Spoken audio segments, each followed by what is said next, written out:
I think what struck me most was how overwhelming it felt. The whole situation unfolded at a moment when both Catherine and I were still uplifted by George, and the choice itself was never meant for public eyes. It was a private instruction, discreetly passed through palace channels. But once it leaked, the reaction inside the monarchy was seismic, and no one was more angered than Queen Camilla. Insiders reveal that Prince William has officially set in motion the removal of royal privileges tied to Camilla's family. That means ceremonial references, honorary titles, and the informal access her children and grandchildren had quietly accumulated over the years. Though her relatives were never part of the succession, their growing presence at royal functions was increasingly resented. Now that presence is being dismantled. Palace aides are calling it a monarchy reset, stripping away Parker Bowles' family invitations to state events, any honorary mentions, and their inclusion in internal palace correspondence. Officially, it's described as restoring constitutional alignment. Unofficially, it's a blunt signal. The crown is for those born into it, not extended families by marriage. Camilla's reaction was said to be intense, furious, and emotional. Witnesses describe her shouting at staff, breaking down in tears, and accusing William of trying to erase her decades of effort and her family's connection to the monarchy. For her, this was not just about exclusion from ceremonies, it was the cutting off of her legacy. The timing makes the move even more striking. With King Charles facing health challenges and William stepping into a more visible role, this reset looks like an early preview of William's vision for the monarchy. Leaner, more disciplined, and distanced from personal entanglements or controversy. Camilla sees this as more than just a policy adjustment. It feels like a deep betrayal. Behind the palace doors, a quiet but fierce struggle is underway. It's not only about positions or recognition, but about the very identity of the monarchy itself. For decades, Camilla Parker Bowles played the long game. Few imagined she would ever become queen, much less one of the most influential figures within the royal institution. Once scorned by the public, dismissed by traditionalists, and permanently marked as the rival to Diana, she managed not only to secure her crown, but also to expand her influence with careful restraint, loyalty, and timing. That influence extended beyond her own role. It gradually encompassed her children, Tom Parker Bowles and Laura Lopes, and eventually her 5 grandchildren. Though none of them had royal blood, their presence within royal events became increasingly visible, drawing raised eyebrows across the establishment. Tom and Laura, Camilla's children with Andrew Parker Bowles, had lived largely outside the royal spotlight, unknown to the public and uninvolved in official matters. But after her marriage to Charles in 2005, and as her reputation softened over the following decade, subtle changes began to emerge. Invitations were extended. They gained access to private residences, took part in family gatherings under heavy security, and were seen at major ceremonies, if only from the margins. But before we continue, we'd love for you to hit the subscribe button if you're enjoying this video. If you just did, we truly appreciate it. Now, let's get back to the main content. They never received formal titles, yet the advantages were clear. Staff began casually referring to them as the Queen's family, and they were quietly added to guest lists and ceremonial notes. At first, it was small, names tucked into a program, seats nudged a little closer to the front. Over time, however, it gave the impression they belonged in the royal fold. This gradual inclusion was no accident. Camilla was deliberate, never pushing too far too quickly. She framed it as a modern vision of family, an argument that a monarchy in the 21st century should embrace blended households. The most visible moment of this strategy came at King Charles's coronation, when her grandsons Gus and Louis Lopes, alongside Freddie Parker Bowles, were chosen to serve as pages of honor, a symbolic statement that her family had been woven into the royal narrative. Traditionally, these roles were reserved for royal heirs or the sons of dukes, which made the choice all the more surprising to those inside the palace. One courtier described the coronation as a turning point. It signaled that this was no longer just about honoring Camilla, but about cementing her family's place. Reports suggest that she began pushing quietly for her grandchildren to gain some form of recognition, even if not formal succession rights. Symbolic titles, permanent ceremonial roles, or public acknowledgement would have been enough to establish their legacy. A subtle campaign followed. Photographers were encouraged to capture more images of her grandchildren, and press officers were guided to highlight them in media briefings. Soon, whispers circulated about the monarchy becoming a kind of dual dynasty, the Windsors by heritage and the Parker Bowles family by association. Not everyone welcomed this idea. Prince William, in particular, viewed it with increasing alarm. Sources say even Charles himself felt uneasy, believing Camilla was blurring the line between personal family interests and the responsibilities of the crown. Kate shared this concern. For both of them, the issue was not only about protocol, but about safeguarding the monarchy's identity. Still, Camilla persisted. She is said to have sought lasting ceremonial roles for her grandchildren, courtesy titles, and even residences on royal estates. These requests were consistently denied or quietly shelved, but the pushback only deepened tensions. While Camilla was working to expand her family's visibility, William was preparing a countermeasure, a return to a monarchy that was tightly focused on bloodline, duty, and tradition. What had once looked like harmless favoritism began to be viewed as an attempt to reshape the crown's identity. For years, William maintained a calm public presence, the picture of loyalty and restraint. Behind the scenes, however, he was preparing a reset, one that would streamline the institution, strip away blurred boundaries, and reaffirm its legitimacy as a Windsor-led monarchy. Those close to him say this wasn't about ego, but about his conviction that the crown must remain unshaken by sentiment or the influence of those outside the royal line. Although William respects his father's devotion to Camilla, he has drawn a firm line. Affection does not create royal blood. His guiding principle is simple. Only those of royal lineage should represent the crown. That means no courtesy titles for in-laws, no ceremonial duties for children outside the succession, and no bending the rules for personal preference. In his view, the monarchy must remain above favoritism and family politics. Insiders say William has long worried about public frustration over royal excess. He has reviewed polling data, watched tabloid controversies unfold, and taken note of the backlash whenever taxpayer money is linked to extended relatives with no constitutional role.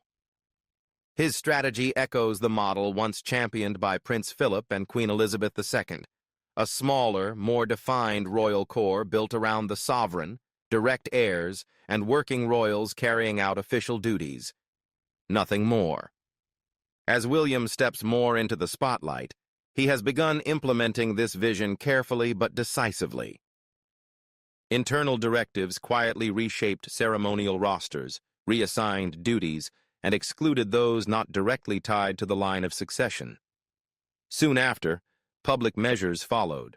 Only blood relatives were placed at the center of state occasions, while the presence of extended family was scaled back. Most notably, Camilla's grandchildren lost the honorary privileges they had been granted. This was not an emotional response, but a deliberate move. The monarchy cannot afford confusion, William reportedly told a senior aide. The people must see clearly who represents the crown and who does not. Some view this as ruthless, yet William sees it as essential. In his mind, the monarchy's survival depends on clarity, not compromises for convenience. In contrast, Charles has often taken a softer approach. He places great value on personal ties, enjoys offering symbolic roles, and tends to sidestep confrontation for the sake of keeping peace within the family. William, however, is determined to lead differently, by making hard choices that safeguard the institution's identity in an era of skepticism and constant scrutiny. William's style of leadership is markedly different, calculated, modern, and uncompromising. Nothing illustrates this shift more clearly than his decision to block Camilla's relatives from benefiting from her position. In his eyes, no matter how many years she has worn the crown, Camilla remains a consort, not the matriarch of the royal family. As for her children and grandchildren, William views them as private individuals, not representatives of the monarchy. His reset is not an attack on Camilla herself, but on the system that allowed personal loyalties to seep into the institution.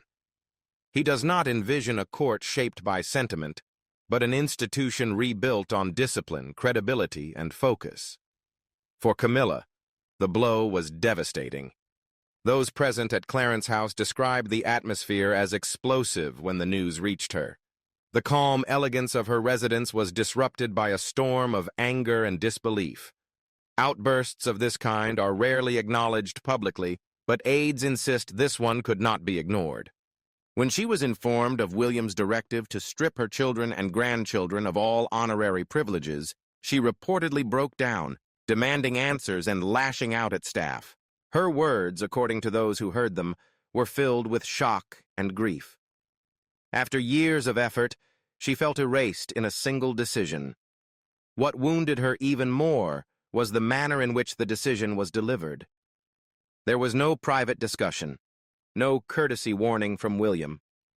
She found out from a routine briefing prepared by an aide, formal, impersonal, and to her, intentionally cruel. Staff recall her canceling appearances, skipping meals, and isolating herself in her rooms, deeply shaken. She was heard muttering that William wanted to erase her, convinced the move was not about constitutional order, but about Diana's lingering shadow. To a confidant, she reportedly said, "This is Diana's revenge carried out through him." The personal sting cut deeper when Camilla allegedly accused William of undermining his father's marriage and hinted that Kate had encouraged the decision. She is said to have described the Princess of Wales as standing by with a quiet smile while letting the knife sink in. What was once a cordial, if distant, relationship between the two women has now hardened into open hostility. At a recent engagement, Camilla reportedly avoided direct eye contact with Kate, offering only the briefest acknowledgement in public and none in private. Those who witnessed it said the gesture spoke volumes, a silent accusation that Kate had stood by and let the fallout unfold. Even Charles, long accustomed to walking the line between husband and sovereign, was said to be unsettled by his wife's breakdown. One aide recalled hearing her shout in private, furious that William had humiliated her in front of the nation, and that Charles was standing by without intervening.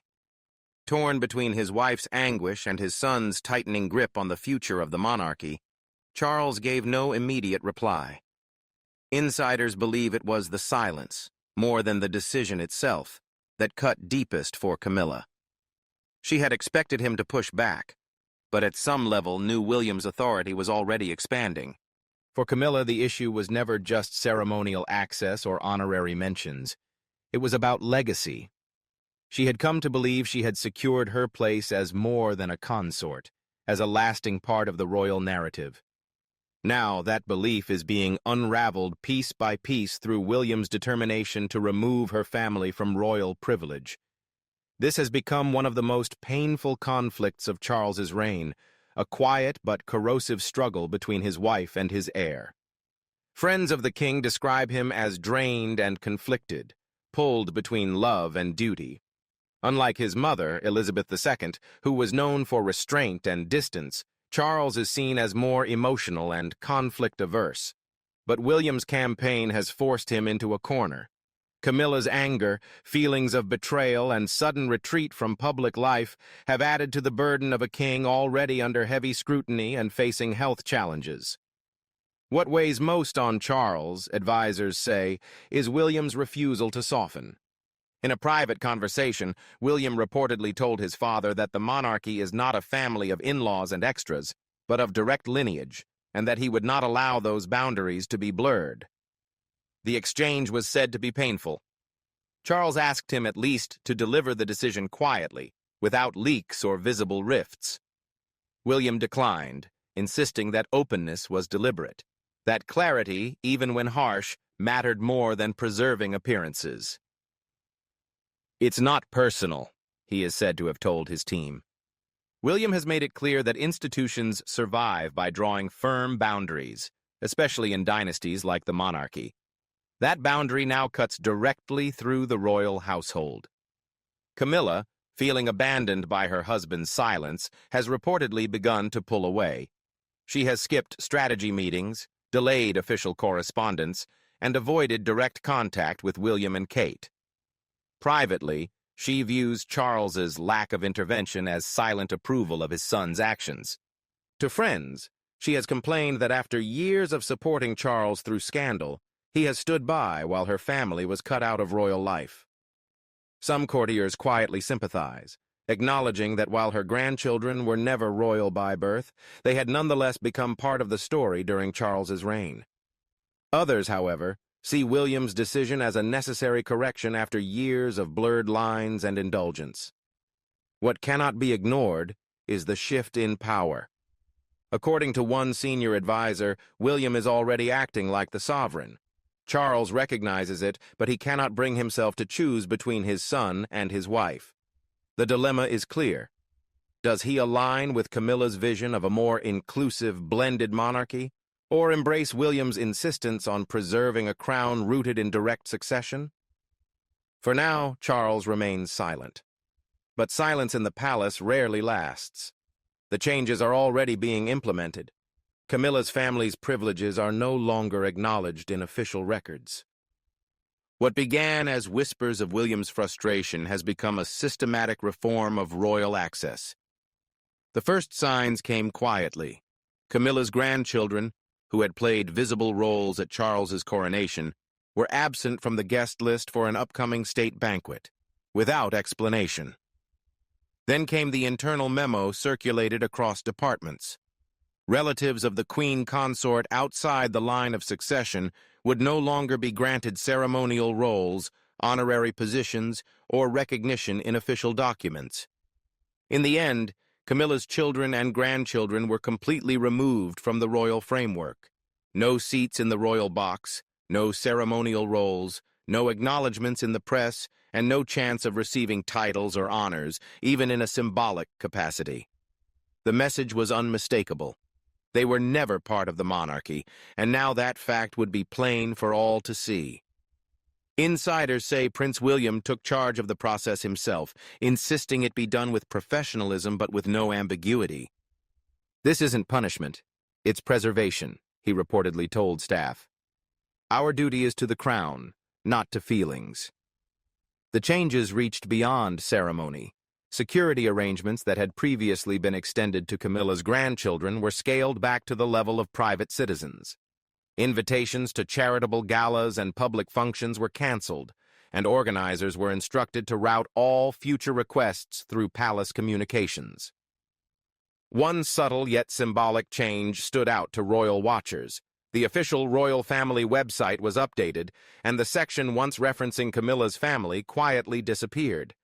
Her relatives are now only noted in biographical entries, not in upcoming plans or ceremonial listings. "It's a digital erasure," one observer commented. "Precise, cold, and final."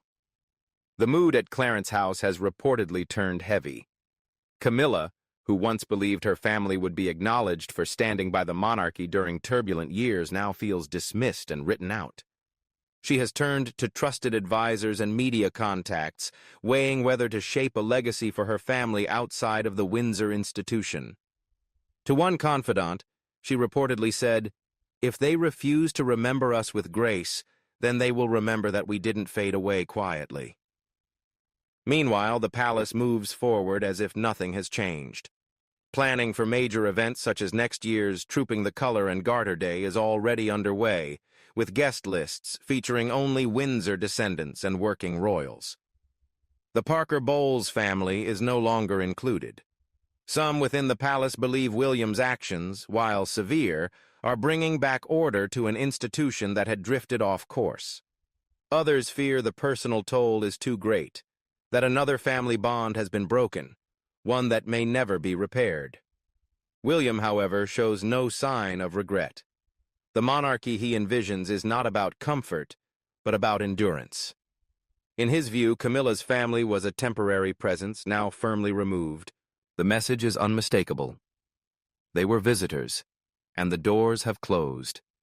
No speeches were made, no announcements issued, no staged confrontation. Yet within the walls of Buckingham Palace, a quiet revolution is unfolding, guided by a future king who no longer waits in the background. By drawing a decisive boundary, William has reshaped the monarchy's direction. His vision is leaner, defined by lineage, and firmly centered on duty rather than sentiment. The Parker Bowles family, once allowed to stand in the glow of the crown, has been excluded not out of spite, but from a conviction that the monarchy must rest on ancestry, responsibility, and legitimacy. Gone are the days of blurred lines and honorary gestures. In their place is a stricter, more traditional order, one that some see as necessary discipline, while others view it as a chilling austerity. Step-relatives have no titles, privileges are not extended as favors, and access is no longer open to interpretation. Even before ascending the throne, William's influence is already casting a long shadow over the current reign. Charles, caught between his son and his wife, has remained outwardly neutral. But William's decisions, delivered with quiet precision, signal a new structure taking hold. For many supporters, this is a long-awaited correction, an end to indulgence and a reaffirmation of what the crown represents. Critics, however, warn it risks transforming the monarchy into a rigid institution, stripped of warmth and compassion. Camilla's anger may eventually ease, and Charles's silence may endure, but William's stance leaves little doubt. The crown, in his eyes, belongs only to those born into it. It is a responsibility carried through blood, upheld by service, and defended with resolve. The compromises of the past are over. In their place is William's monarchy, disciplined, defined, and unyielding.